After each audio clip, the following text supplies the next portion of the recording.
Okay, Dr. Mindy here. Let's talk about our fast training week and let's talk about metabolically flexible. I hope you've been following me along this journey this week because I wanted each piece to fit together. I wanted you to see a more complete picture of how you heal your mitochondria, how you get yourself metabolically flexible, and how you can tap in and out of ketosis in a really beneficial way that will help you lose weight, give you more energy, curb your appetite, give you insane mental clarity. So I wanted all the pieces to fit together this week. So if you're coming to this video new, go back and watch the live I did 2 days ago in here. If you're a resetter in Facebook, go and watch the videos I did in there. You can also go to the community page here on YouTube and you'll see that there's a sequence that I've been taking you through. So, and the reason I really wanted to bring to you guys all the pieces is that what we see across all the platforms, our Instagram, Facebook, and YouTube, what we're seeing is that some of you can do the typical fasting, the typical keto, and you just get an amazing result. And others of you are struggling. And what I'm hoping to get across to you that are struggling or not getting the result you want, or maybe you're stuck, is that there are so many other pieces that you can pull into the keto fasting puzzle, into the cellular healing puzzle, that will unstick you and will get you better results. So again, make sure you're watching those videos so that you're getting all that information. But tonight I want to talk about an interesting concept that I'm not sure everybody fully gets. I posted about this in my resetters this morning and had a lot of ahas, so that was good. I was happy to see that it was, that people were kind of waking up to the fact that blood sugar is so much more than just what you eat. So the question that I proposed on this video was, what raises your blood sugar more? Is it carbs? Is it protein? Or is it stress? So let's kind of break that down for a second. We know carbs break or raise your blood sugar. I mean, that's what Jason Fung brought to our attention. That's what so many of you here on this channel, so many resetters, we know that. And the higher the glycemic index, the more likely that carb is going to spike your blood sugar. What a lot of people don't realize is when they come to the ketogenic diet, they decide, I'm going to get rid of the carbs because it's spiking my blood sugar. So I'm just going to take that off the plate and I'm going to get rid of that. And so my blood sugar will stabilize more. So then they start eating a lot of protein and they replace their carbs with protein. Well, those of you who've been through my women's reset, or those of you who've done the autophagy fasting weeks with us, you have these aha moments that when you bring protein down, in order to stimulate autophagy, you have to bring protein down to about underneath 20 grams. So when you start bringing protein down, then there's a subgroup of you guys that will wake up and go, oh my gosh, this is so cool. Like another layer of weight loss is happening. And even though protein doesn't spike blood sugar as high as carbs, it still influences blood sugar. It still has an impact. And you still got to keep it in moderation. The keto diet, the way I look at the keto diet, is that it's low carb, moderate protein, high good fat.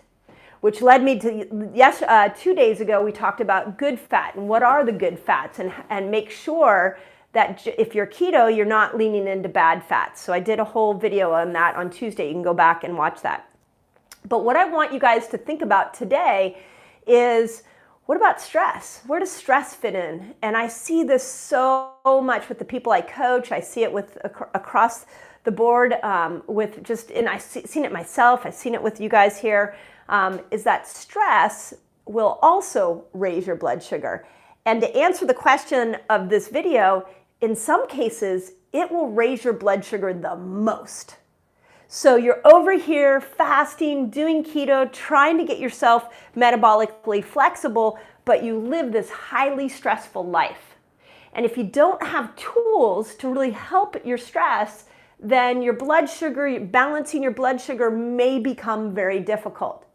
If you go by Jason Fung's teachings, you got to bring that blood sugar down, and you've got to bring it down for a long period of time so that you can start to tell your body to burn the fats, burn the stored glucose. But if you're over here like struggling with your food and you're fasting, you're doing keto, and you've got this crazy high stress life going on, you may never get the weight loss that you're looking for, and you may never hit being metabolically flexible.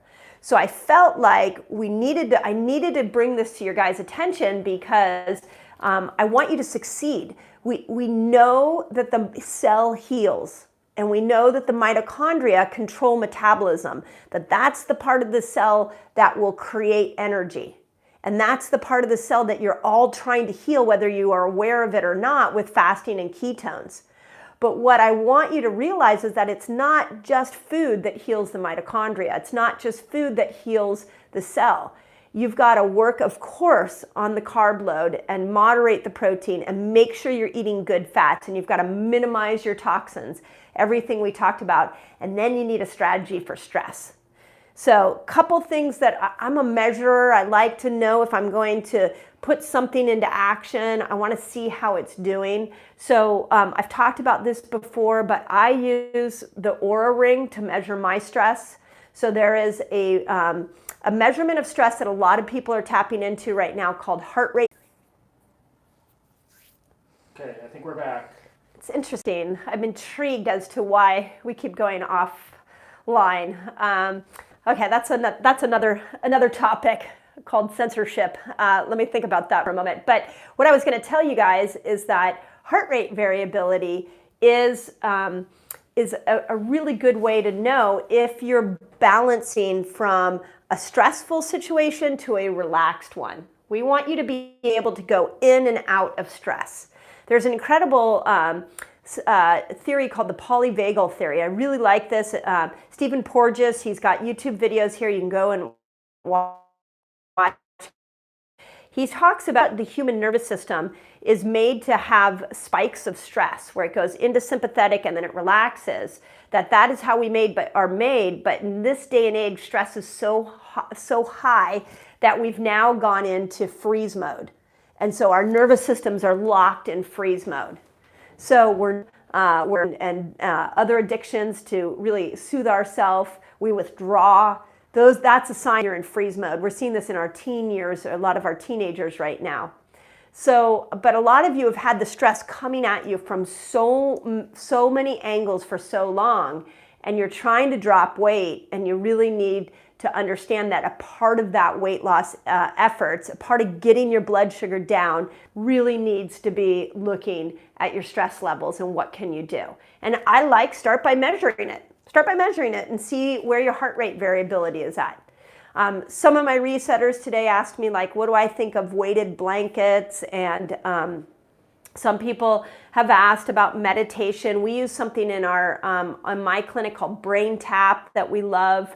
Those kind of things are all wonderful tools, but you got to have some kind of toolbox for your stress levels, just like I want you to have some kind of toolbox for your fasting and for your eating protocols. So the purpose of this video for you guys is truly to bring to your attention that stress influences your blood sugar.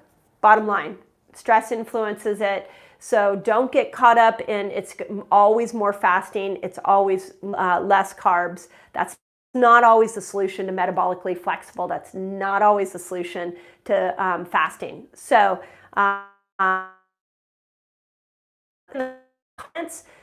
because again, we had a really great discussion on this in the Resetter group today, and part of a big reason I do videos for you guys is I want to give you a bigger thought. I want you to think beyond what you might think keto is, or what you think fasting is, or what you think controls blood sugar. I want to give you a new paradigm. I want to give you a more expansive way to look at it. And you're going to have to address stress if you really want to keep that blood sugar down. So, okay, with that, I'll go ahead and I don't know if we have Wi-Fi, but if we do. Yeah, we've had some weird stuff. Huh. So, okay. I don't know. All of our connections are with this.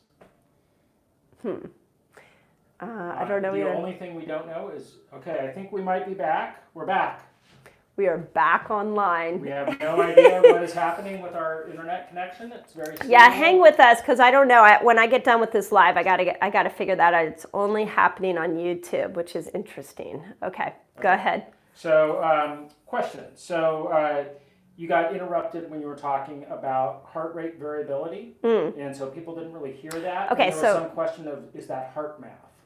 Heart Math does measure heart rate variability, and they've got some really cool devices. Like they have the thing they put on the ear. So yes, they are they do heart rate variability and a lot more. So, but it's a great measurement. So heart rate variability is your ability to go in and out of sympathetic dominance. So to go in and out of fight or flight. If you go to the polyvagal theory is you're stuck in freeze mode. So if you have a really low heart rate variability, you're stuck in freeze mode. If your heart rate variability is really high, then your capability of going in and out of stress is really good, and that's what we're designed to do. We're not designed to live a stress-free life. We're designed to have bursts of stress, and then our nervous system relaxes. So if you're not getting that relaxation, your heart rate variability will be low. So let me know. And incredible work. So yeah, you guys can go check out their website. Oh my gosh, so many resources. So be sure you look at their site. They came to one of our live events. Yeah, they came actually only about 45 minutes from you guys. So you can learn what they're doing. Really cool stuff. Lori wants to know a little bit about if you don't want to lose weight, what do you do? Yeah, here's the basic answer, Lori. If you don't want to lose weight, what do you do? The basic answer is think of your day as you have a fasting window and you have a feasting window or an eating window. So if you're trying to get ketones for brain development and for the energy, then you can get ketones by extending your fasting window. So this is I do this a lot where I'm like, okay, I'm gonna go one meal a day. I'm gonna grab, I haven't eaten yet today. I'm gonna grab my ketones through fasting, but then once I open up that eating window, I'm gonna eat. I'm not gonna count macros. I'm gonna eat, and then I decide am I going to load up on protein? Am I gonna balance my hormones? I've done several videos on that. Or do I just not wanna worry about counting macros? So now I have, I don't eat junk, I don't eat gluten, there's a lot of things I don't eat, so it's not like I'm pigging out, but when I sit down to a meal, I eat a lot.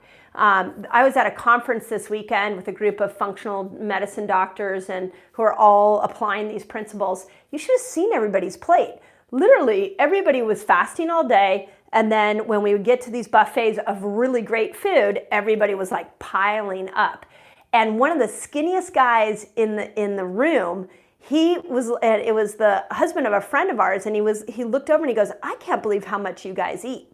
And it was an aha for him that when he eats, he really needs to eat. So yeah, that's how I would approach it. And then lean into protein a little more. With my patients who are very thin, sometimes we have to go up to 75 grams of protein. Sometimes we go up to 100 grams of protein. But if you don't want to lose weight, when you open that eating window, eat. And enjoy it. Have good food. Great. Let's see. Debbie is in answering a lot of questions tonight. Thank you, Debbie. Appreciate it. Let's see. Stephen wants to know why his blood sugar on day 5 of a fast, why his blood sugar would go higher. Oh, yeah. You want to talk about how insulin... Yeah, this is great. Stephen, thank you for asking this question because this is a good one. So remember that you've got stored sugar. So that's the first thing. There's 2 reasons for why your blood sugar would go high on the 5th day of a water fast. So you have stored sugar. I don't know how much. I mean, there's another measurement somebody needs to come up with is how much stored sugar there is. But you've got a lot of sugar that has been put in tissues. Usually it's in the liver. And so the longer you go without food, the body's smart and it knows, it starts to clue in and it's like, hey, the food's not coming. So I'm going to start to initiate something called gluconeogenesis. And gluconeogenesis is where it makes sugar. So sometimes it'll make it by breaking down muscle. That's usually the last thing. Usually it makes it by breaking down fat. It's like autophagy, where autophagy is the eating of toxins. Gluconeogenesis is the breaking down of tissue so that it can make sugar. So it goes and finds that sugar where it's stored and will release it. Very common in fasting. So depending on how much you weigh, depending on if you're a new faster, it's quite possible that you just hit that point on the 5th day where your body was like, okay, I get it. We're not getting food. I'm going to go find some sugar, and I'm going to release that so that we can get the blood sugar up. Remember that the brain, it doesn't just, when you're in on a water fast, it still needs about 50%. Extended fast like that, about 50% of what your brain is living off is ketones.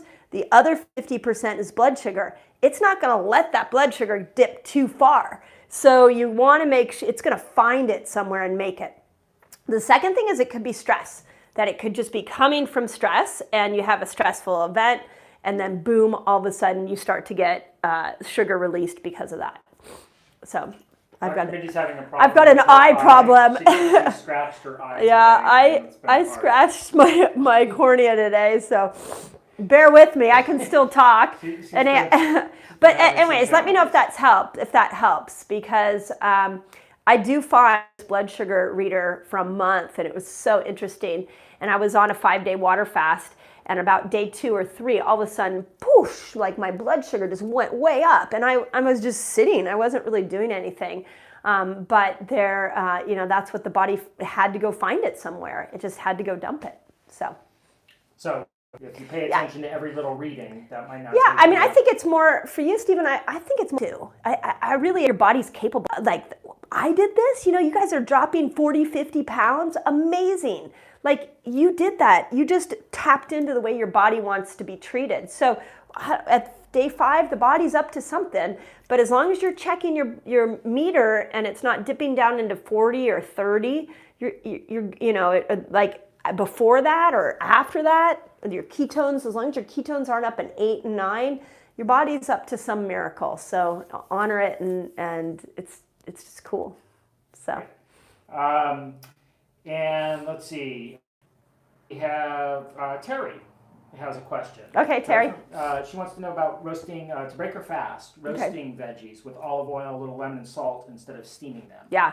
So, Okay, Terry, good question. And congratulations, by the way. I know you've been losing a lot of weight. So yes, you can break it with roasted. I would be conscious of what oil you use. So olive oil, when you heat it up, can turn into a bad oil. So you either want to heat it at a very low heat, or you want to do it with avocado oil. Now, that's how you could do it with coconut oil, but we find avocado oil is just a good it replaces olive oil when you're cooking much with not a lot of taste to change to it. But here's what I would take note of. So if you do roasted vegetables, good. If you do a lot of carrots, you do a lot of starchy vegetables, you do a lot of potatoes, and you break your fast with that, you might notice that it's just too much carb, and you might get sleepy. So I did that the first time I did an extended fast. It was like I broke it with scrambled eggs and then a sweet potato. And it was 10 in the morning. And they were small amounts, but it was 10 in the morning. And the next thing I knew is a half hour later, I just want to go sleep.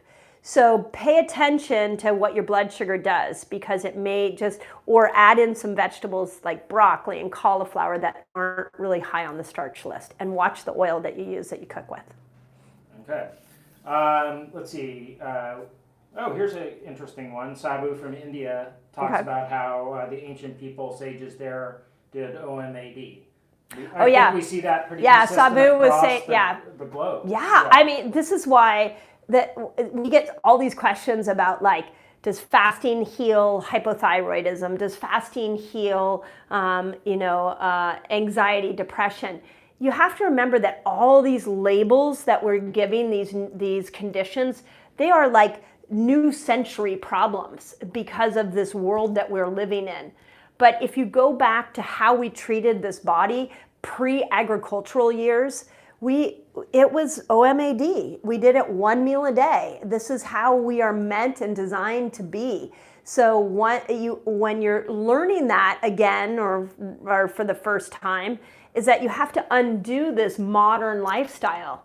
And it can, for some of you, it can be quite quick, and you go back to the more basic lifestyle that the human body was designed to thrive in. And some of you have to unwind the modern lifestyle a little bit more, and it just takes time. But we were not meant to eat 6 times a day.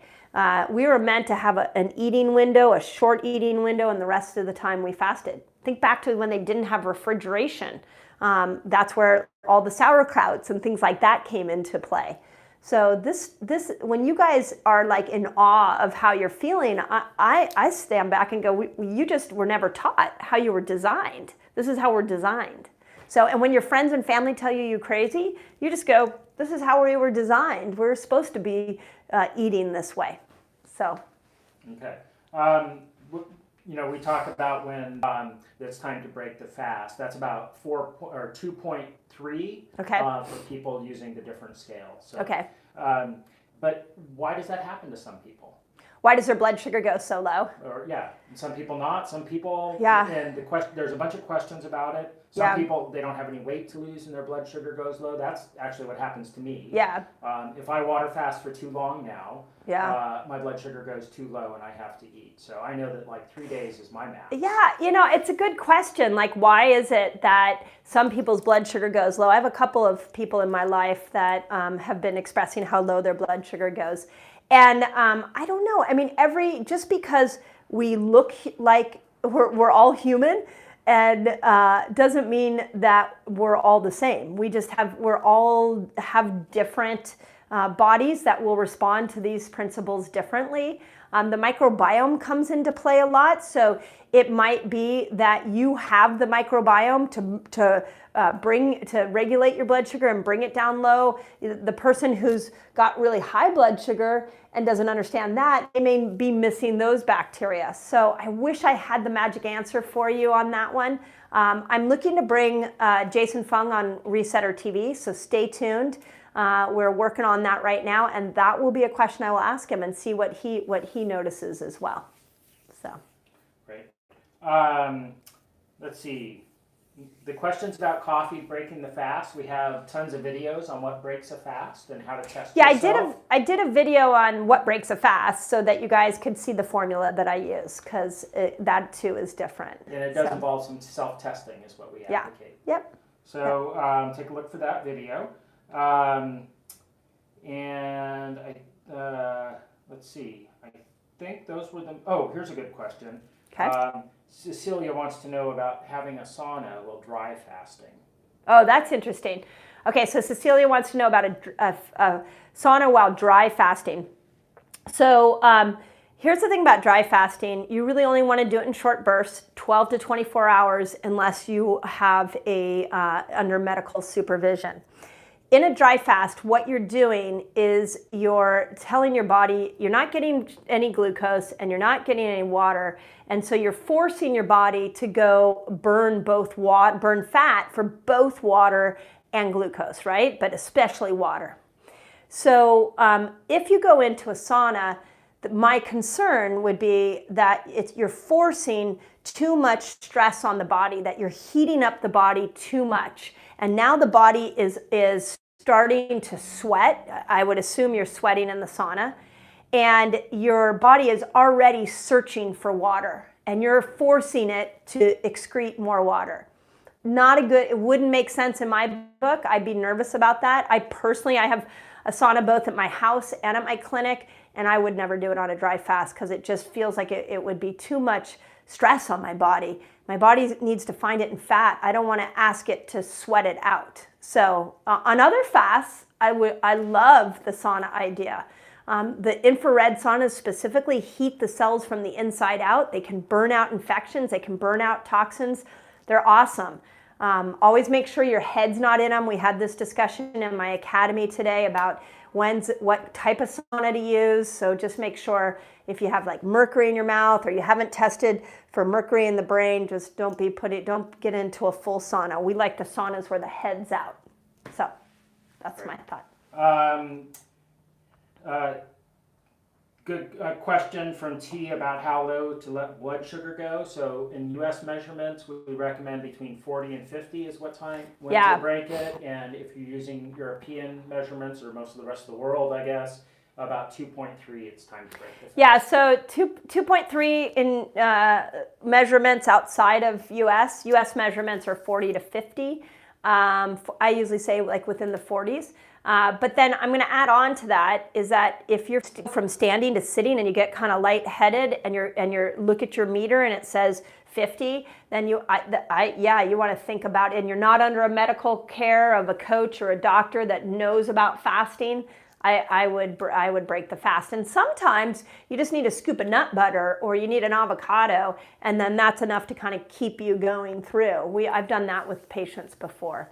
But yeah, you want to be if you're under supervision, that's where you can start to go into some of these lower numbers and you're going to be fine. But if you're not, just pay attention to how you feel, watch that number, don't let it dip into the 40s. So this is sort of a little bit different kind of question, but I think this is the last one we can take today. Okay. Coach Shar wants to know, do you recommend fasting lifestyle for a teenage gymnast? My daughter is tall and... Why it's doing it.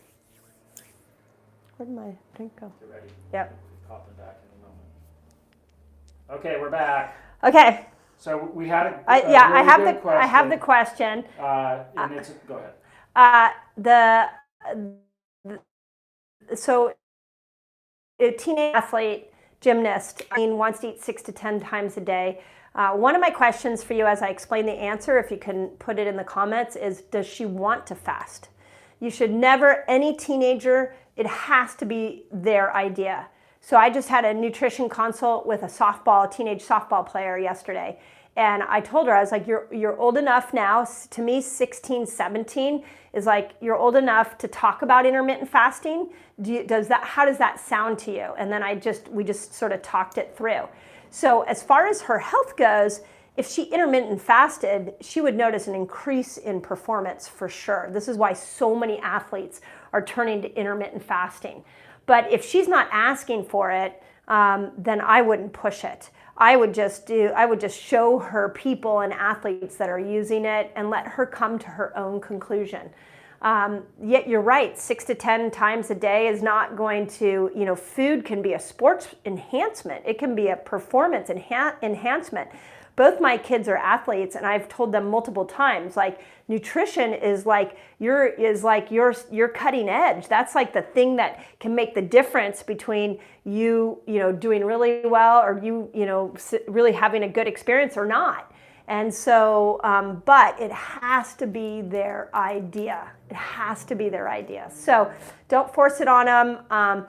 And if interested in learning how to fast, then intermittent fasting, 13 to 15 hours, that would be all I would do. I would teach her compressing her window of eating so that she's eating, and this is what we did with the softball player, is that she's eating, we came up with a customized, here's your fasting window, here's your eating window. And then I didn't have her count macros. I said, here's the types of food I want you eating, but I don't want her counting. I asked her to start testing her blood sugar so she can have self-discovery, but we don't want to put a lot of rigidity on teenagers, especially athletes, especially body-conscious sports. That's a recipe for long-term challenges with their health. So don't do that. Okay. Let's see. Sandra has a question about testing. If we're going to have any Black Friday sales we are going to have some Black Friday sales. So if you go to drmindypells.com and make sure you're on our email list, it will go out to all of our emails. So stay tuned on that. I'm trying to think out the reset experience. It's on January 11th. We are halfway sold out. So if you're thinking about coming, you live in my area. Get a ticket now because they are going fast, and we're only in November and we're halfway to max capacity. So you can go and find that on my webpage as well. So great. Okay. Okay, we're hopefully going to try to get to the Yeah, we'll figure out why we'll figure out our Wi-Fi issue. I have some thoughts, but we'll figure it out. So you guys were great questions. And tomorrow I'll be live on Facebook. And then back next week, stay tuned. I got a cool video coming out tomorrow here on YouTube on should you fast when you have a cold.